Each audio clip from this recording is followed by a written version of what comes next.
Allez, salut les amis. Nous allons faire une analyse rapide sur GBP NZD. Nous allons faire une analyse de GBP NZD. C'est une analyse qui va, je ne vais pas prédire, je ne veux pas, c'est pas une prédiction que je veux faire. Je vais vous parler juste d'une analyse antérieure que j'ai eu à faire et comment je l'ai fait et puis comment le marché a réagi à cette analyse et quelles leçons nous pouvons tirer de cette analyse. Donc peut-être par la suite, peut-être à la fin, je peux aussi donner mon avis, ce que je crois par rapport à la prochaine direction du marché. Donc dans le passé, j'ai fait une analyse avant que cette liquidité ne soit prise, avant que cette liquidité ne soit cassée. Ici, cette liquidité, mon analyse a été faite avant ça, avant la prise de cette liquidité. Et comment je l'ai fait? Comment je l'ai fait? L'analyse, je vais commencer par, ok, oui, nous sommes en H4. Je vois ici que la tendance est haussière. Je vois ici une tendance haussière qui est venue prendre la liquidité ici, qui est venue prendre une grande liquidité ici. Je parle de cette liquidité, d'accord? Je parle de cette liquidité. Donc, le marché est venu prendre cette liquidité en H4 et ça a retracé, comme d'habitude, parce qu'à chaque fois que le marché prend une liquidité, ça respire un peu, ça fait un retracement, quoique ce retracement soit petit ou quoi que ce soit court ou long. En tout cas, le marché fait très souvent ou toujours même un retracement après avoir pris une liquidité importante. Donc, du coup, le marché, après avoir pris cette liquidité de la ligne bleue, cette liquidité que vous voyez, d'accord, ça fait ce retracement. Voilà. Donc, après ce retracement,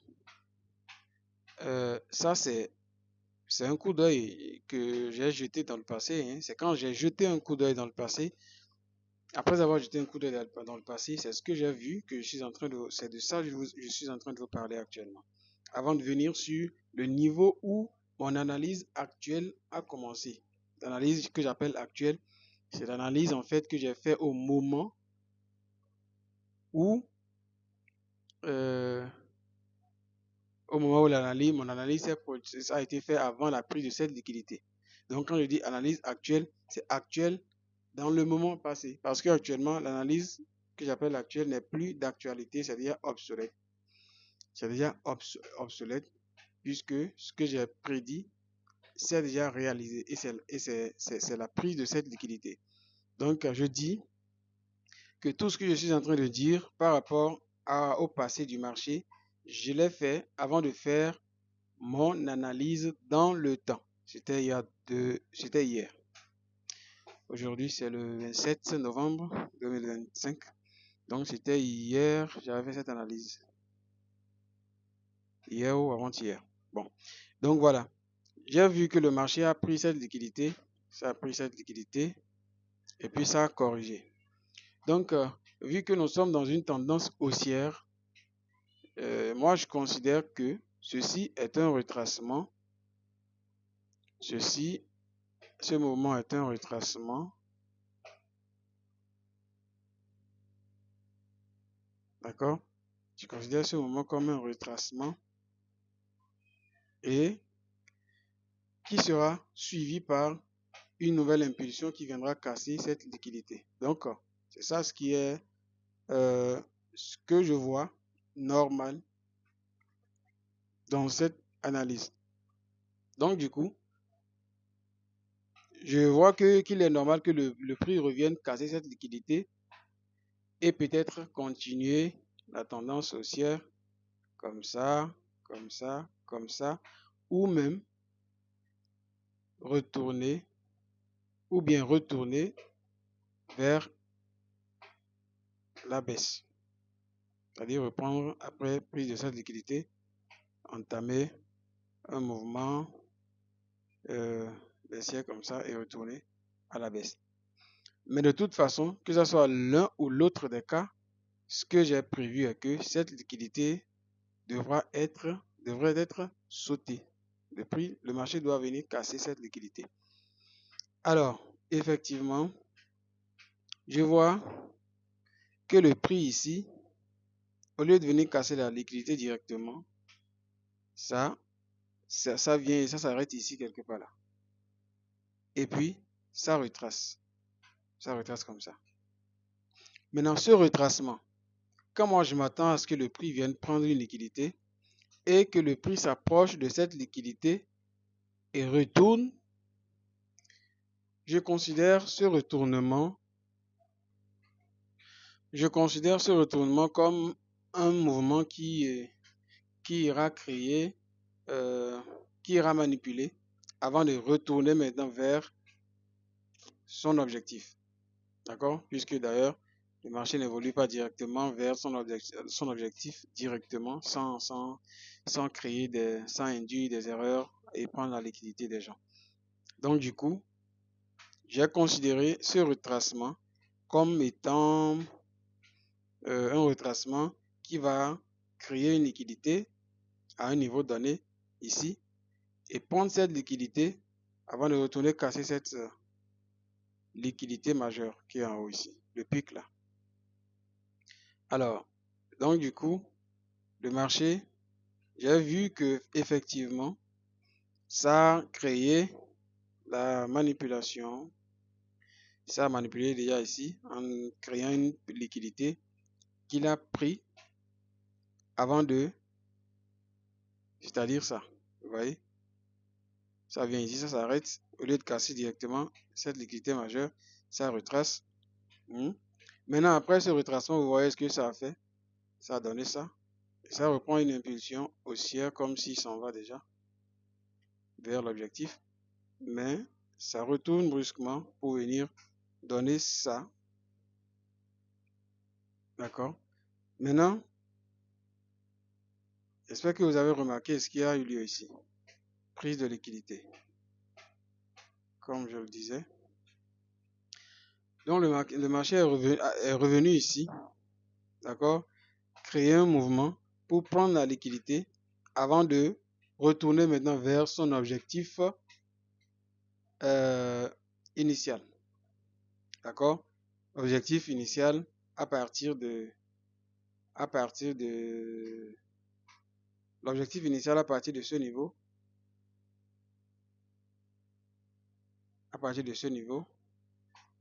d'accord, c'est de venir casser le haut là, d'accord, mais ça retourne, ça vient ici, ça prend une liquidité avant de retourner. Donc je précise que jusque là je ne suis pas encore exactement là où le marché était quand je faisais mon analyse. Je vais vous montrer ça tout à l'heure. Tout ce que je suis en train de vous dire, le marché l'a déjà fait. Je suis en train de vous en parler parce que quand je suis venu voir le marché a fait tout ça, j'ai compris que c'est ce à quoi je m'attends souvent quand j'espère que le marché parte prendre une liquidité. Donc du coup, cette liquidité que je trouve normal que le marché vienne prendre, j'ai considéré ce mouvement comme un mouvement qui est venu créer, induire une erreur ici avant de revenir prendre la liquidité qui est la cible de mon entrée. Sinon, en réalité, le marché était ici quand j'étais sur le graphique, c'est-à-dire il y a 2 jours, quand je commençais l'analyse, le marché était exactement ici. Là, je viens de mettre le rectangle. D'accord? Maintenant, tout ce que je suis en train d'expliquer, c'est mon observation de ce qui a eu lieu dans le passé. Donc voilà. Maintenant, quand le marché a pris cette liquidité, vous voyez, après avoir pris cette liquidité,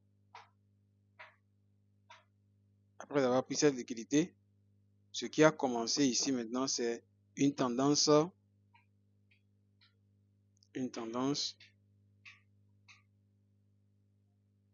qui sera haussière jusqu'à la prise de la liquidité majeure d'en haut ici. Donc, du coup, on commence une série d'impulsions, correction, impulsion, correction. Là, c'est pour aller maintenant vers notre objectif. Quand ça commence comme ça, je sais que bon, maintenant, on s'en va vers l'objectif. Ok. Donc, impulsion. Et le marché fait, et correction du moins, et le marché fait impulsion. Tac, ça s'arrête là. Et c'est là que je suis venu voir le marché. D'accord? C'est là que je suis venu voir le marché. Alors, quand je suis venu voir le marché ici, il y a donc faire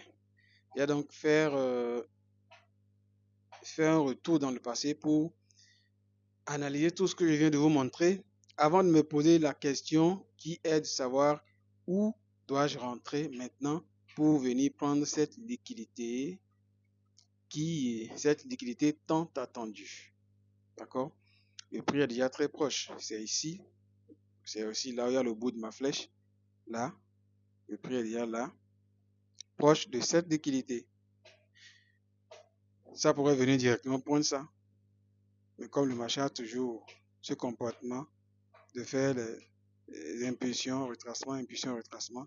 Donc ça a dû corriger d'abord avant de venir maintenant prendre la liquidité en question. Donc du coup, quand j'ai vu le marché ici, je me pose la question de savoir où dois-je rentrer. Et les réponses que je me suis trouvées, voilà ça. J'irai en H1. J'irai en H1. Voir. Le voici en H1. D'accord? Maintenant, il y a ici impulsion, retracement, impulsion, retracement, impulsion. Donc j'attends que le prix retrace naturellement pour que je puisse prendre, pour que je puisse chercher une entrée pour aller prendre la liquidité là. Alors, mon retracement serait-il ici? Serait-il ici? Serait-il ici? Ou où actuellement? Ou mon retracement sera à quel, mon entrée sera, excusez-moi, mon entrée sera à quel niveau exactement? Moi, j'ai commencé par voir ici. Parce que pour chercher une entrée, on attend toujours un retracement, n'est-ce pas? Normalement. Maintenant, en attendant ce retracement, vous sélectionnez les zones probables qui peuvent rejeter le prix. Les niveaux probables qui peuvent rejeter le prix. Maintenant, sur ce graphique, quand moi je vois les niveaux qui peuvent rejeter le prix, il y a, j'irai en H4, la dernière impulsion, ça commence d'ici, à partir de ce creux. D'accord? Pour là. Maintenant, le retracement, je l'attends où? Je vais d'abord mettre, le Fibo là. Ok, je retourne en H4.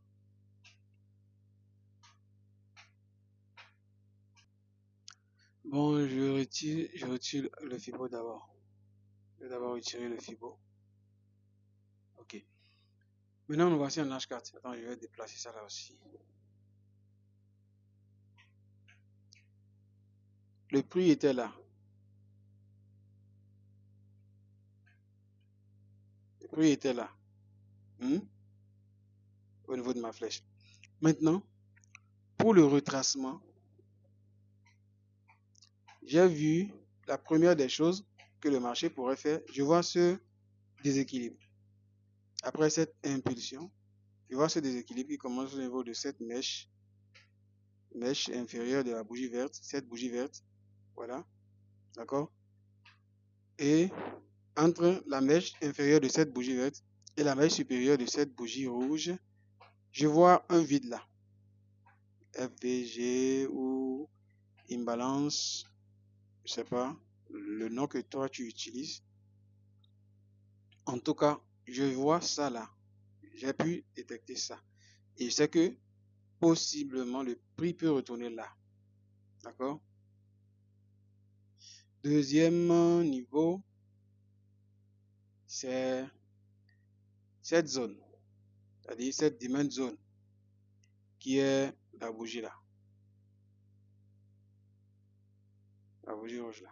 Dimension zone là. D'accord?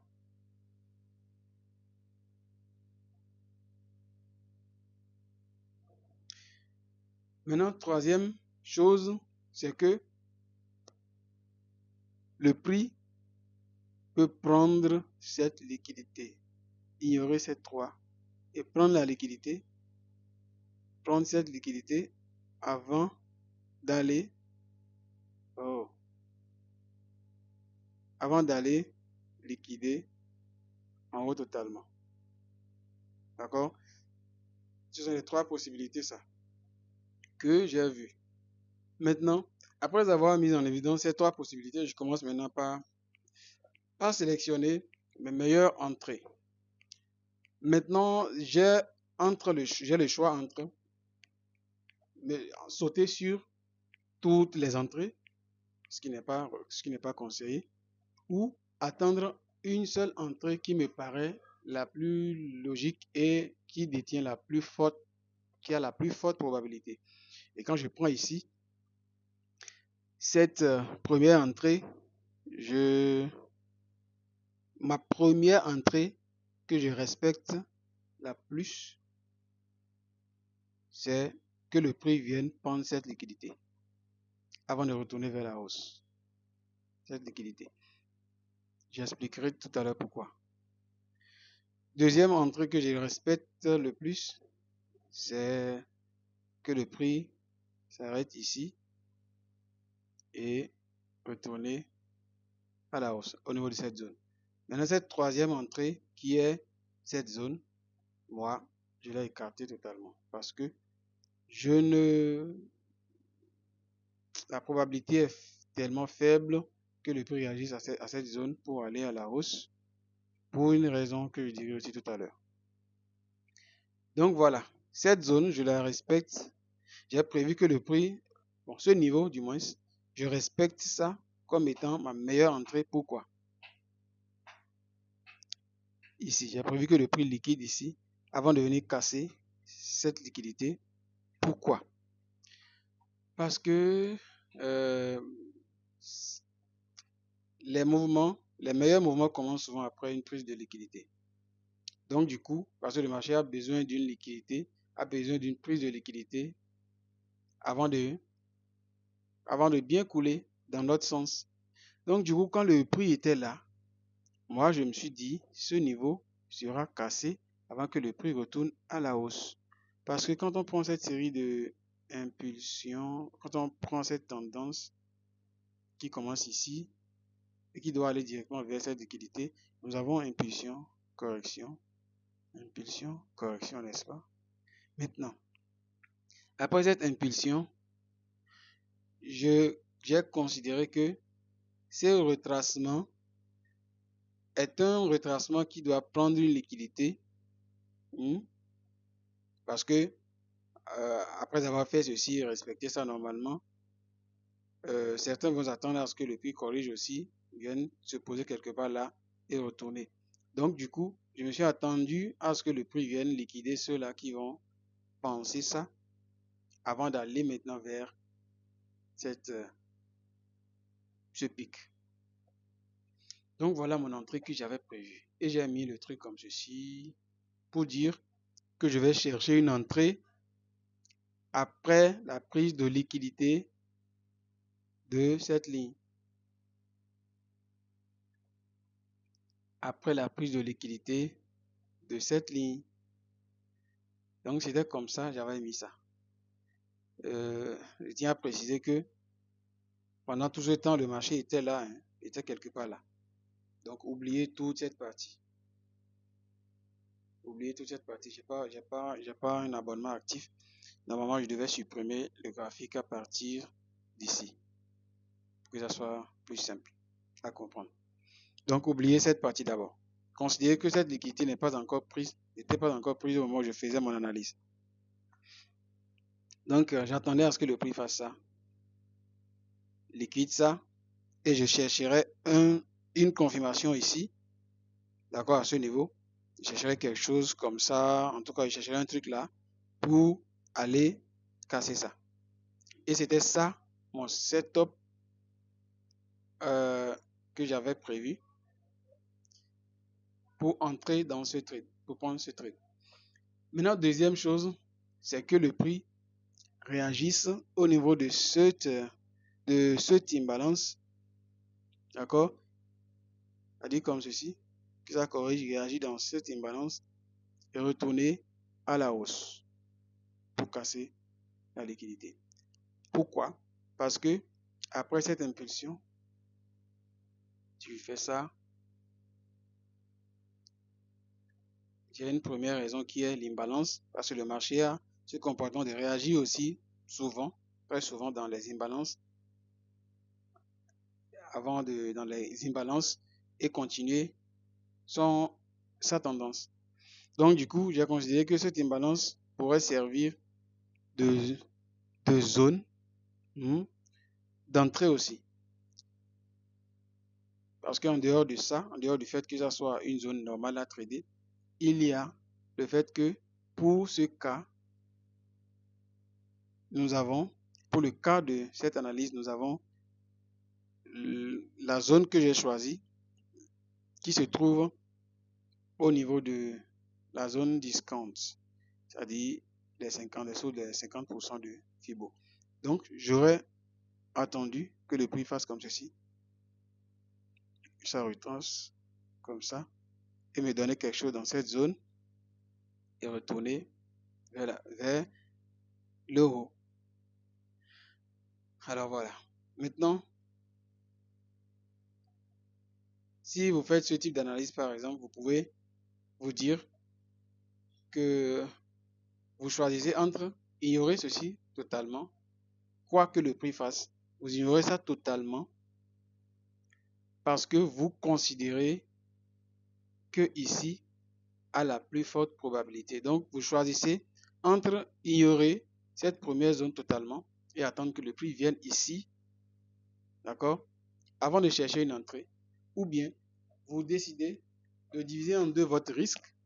Si vous comptiez peut-être dépenser $50 dans ce trade, peut-être vous choisissez mettre $5 ici comme un risque, d'accord.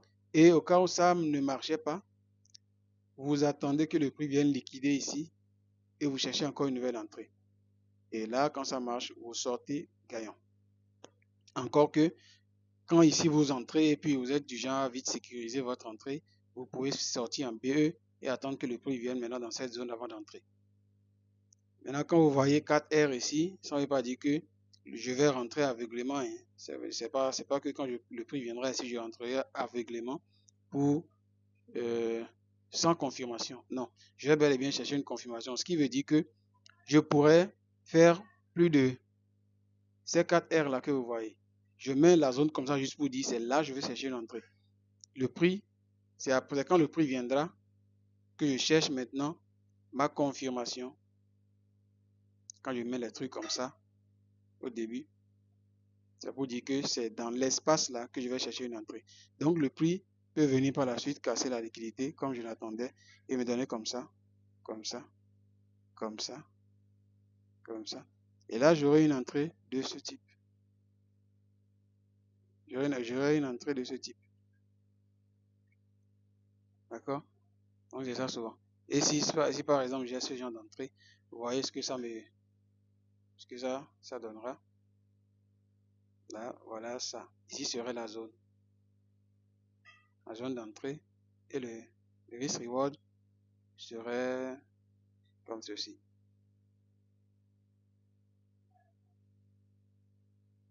Serait comme ça.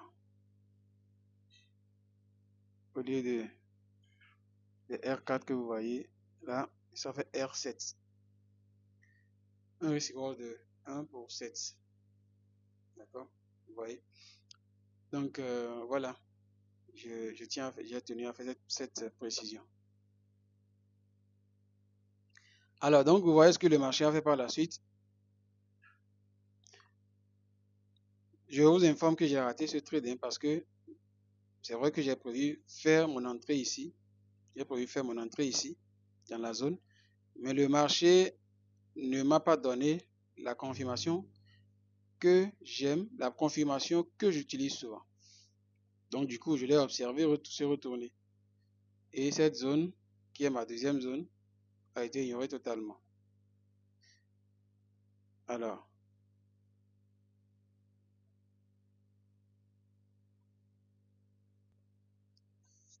Donc, regardons après retracement. Regardons après retracement ce qui s'est passé. Après retracement, le prix est venu rentrer dans la zone d'imbalance. Voici la zone d'imbalance. Le prix est revenu dedans. Mais après son retour dedans, le prix est venu donner ça.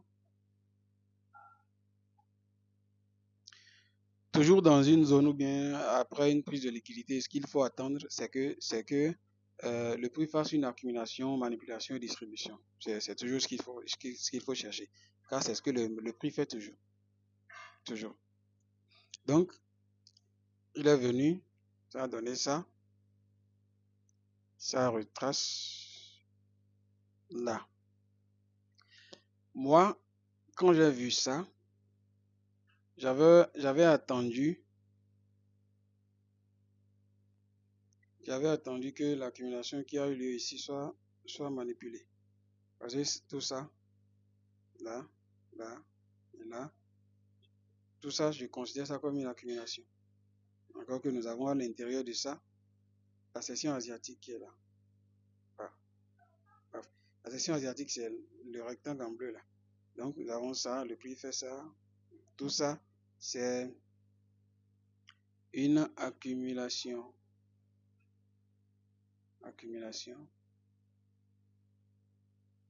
Non, attendez. Allons en daily pour voir quelque chose. Daily.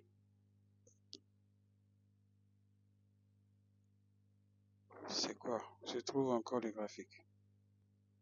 Voilà. Voici en daily. Ok. Voilà.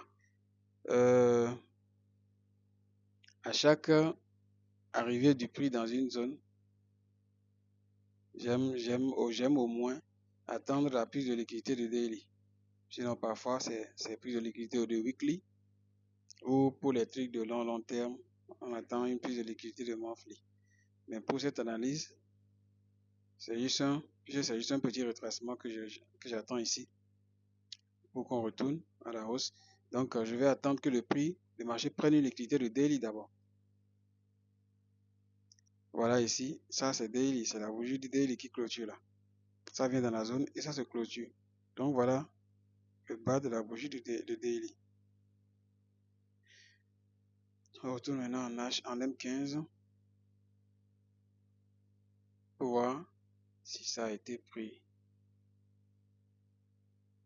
Donc voici la liquidité du daily qui a été prise.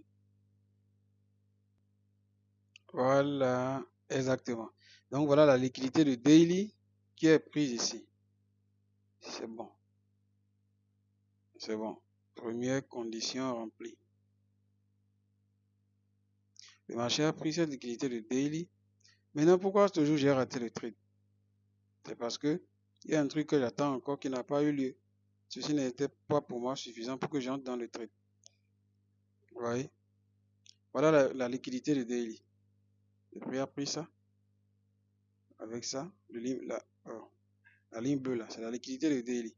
Donc nous avons cette prise de liquidité là qui a eu lieu ici avec cette mèche qui a quitté là, qui a fait ça. Ça. Vous voyez? Maintenant, je n'ai pas pris ça parce que il y a la session asiatique là qui n'est pas liquidée. Simplement pour ça. J'aime quand la session asiatique, une prise de liquidité a lieu pendant la session asiatique comme ça. Moi, je n'aime pas trop rentrer dedans. Rentrer simplement, même si j'ai une confirmation. Parce que ma confirmation, c'est toujours le breaker block. Hein. Très souvent, c'est très souvent le breaker block. Et là, je pense que nous avons un breaker ici. On peut considérer ici comme notre... non. Que je considère ici comme le breaker. Breaker block. La cassure. Donc, il y a eu la cassure ici. Je pourrais dire que La liquidité de daily que j'attendais a été prise et nous avons une cassure comme ça.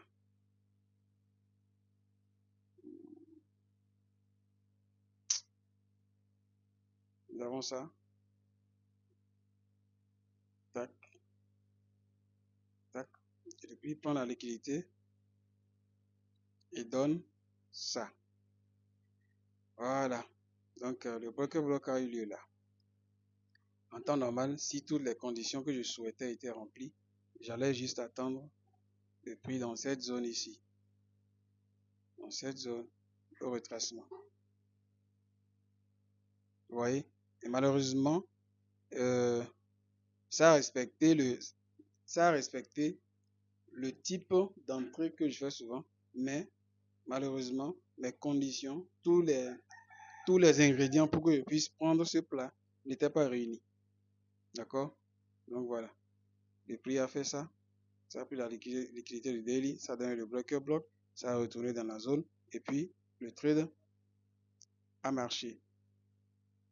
Mais je n'étais pas dedans, parce que comme je viens de le dire, j'attendais que le marché, après la prise de liquidité de daily, fasse encore ça. Revienne encore casser cette zone pour liquider. Attendez, je vais resserrer un peu la grande zone. Ok. Que le prix revienne encore casser le Asian Low. Asian Low qui est ici.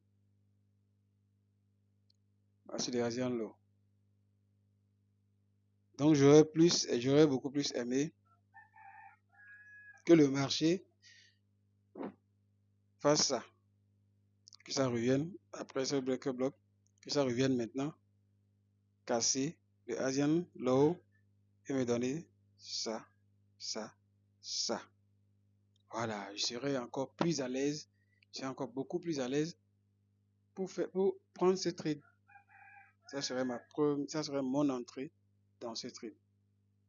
D'accord? Et là, le prix. Oh.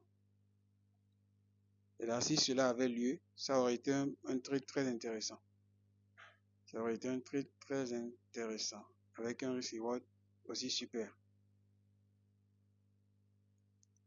Parce que là, j'allais avoir quelque chose du genre. Voilà, la zone là. Mon entrée serait cette zone. Et regardez, si j'arrive à attraper ça comme ça, ce que ça allait donner. Peut-être j'allais obtenir quelque chose du...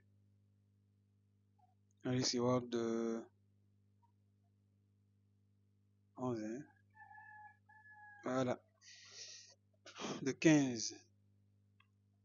Un risk reward de 1 pour 15. Donc c'est ce genre d'entrée j'allais avoir ici. J'allais obtenir ici. Vous voyez? Mais malheureusement, le marché a choisi liquider juste le daily low, liquider le daily low et donner le breaker, venir maintenant réagir dans cette zone et pour retourner complètement à la hausse. Alors, c'est pas tout ce qui arrive sur le marché qu'on prend. C'est pas tout ce qui arrive, tout ce qui marche sur le marché que nous prenons. Nous devons nous focaliser sur ce qui est le plus normal et ce qui est souvent notre plan. On ne saute pas sur tout. J'avais vu la possibilité, j'avais bel et bien vu la possibilité que le marché réagisse ici. Parce que souvent, ça fait ça aussi. Puisque ça a déjà liquidé le daily, je savais qu'il est possible que ça réagisse ici à l'intérieur et retourner à la hausse pour valider le trade. Mais moi, je n'étais pas satisfait. Je n'étais pas satisfait de ce setup. J'attendais la liquidité du Asian Low aussi. Ça n'a pas eu lieu et du coup, j'ai raté le trade. Donc voilà, en conclusion, l'analyse que j'ai faite était une bonne analyse, mais Et parmi les deux zones que j'ai prévues, les deux entrées que j'ai prévues, ou bien les deux niveaux que j'ai prévus pour faire mon entrée, il y a la première qui a bel et bien marché, mais malheureusement, mon entrée, ma confirmation n'a pas eu lieu. Tirez aussi votre conclusion.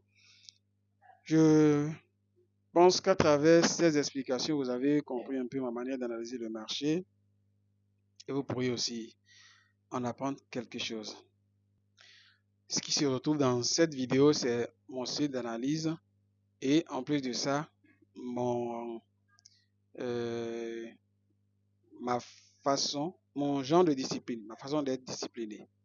Donc, je pense que c'est ces deux-là qui se trouvent dans cette vidéo. Vivement que cela vous apporte encore un peu plus dans votre vie de trader. Merci de m'avoir suivi et à la prochaine pour d'autres analyses.